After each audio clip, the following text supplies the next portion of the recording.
A new legal battle is brewing in Illinois over a decision from Democratic Governor J.B. Pritzker and the Illinois High School Association to postpone the fall sports season.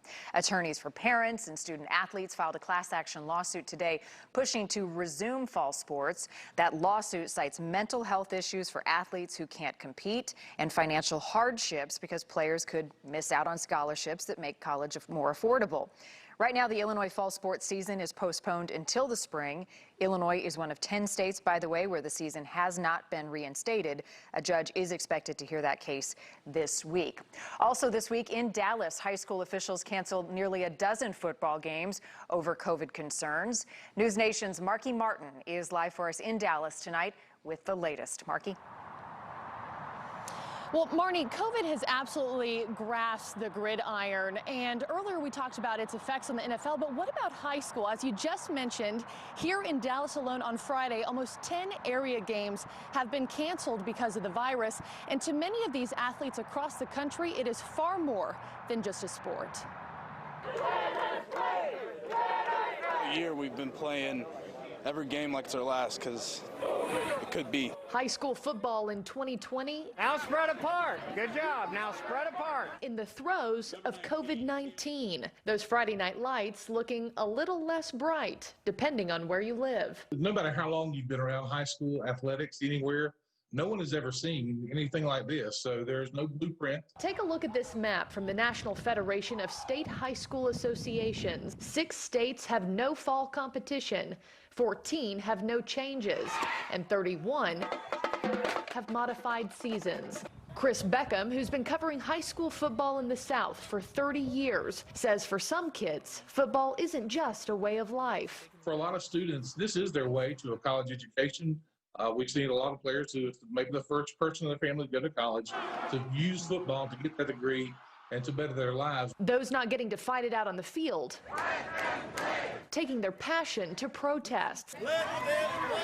In Oklahoma, even parents asking for regular play. I'm at the point in my life where I would rather my son get the COVID virus and within 2 days, he'll be fine. And rather than seeing the damage that it's doing to him emotionally at home. In Missouri, football coaches facing season restrictions, taking their teams to compete in neighboring counties where play is allowed. You're only in high school once. We feel we can keep our student athletes safe, and most importantly, we're trying to give our student athletes a sense of normalcy because their world and our world has been really turned upside down since last March. And in Illinois, a lawsuit has been filed against the state's high school association for canceling fall sports due to COVID. Being a student athlete in the state of Illinois right now, it really does feel like the world's against us. In the United States, more than 1 million students play high school football. About 7% of those athletes will go on to play at the college level.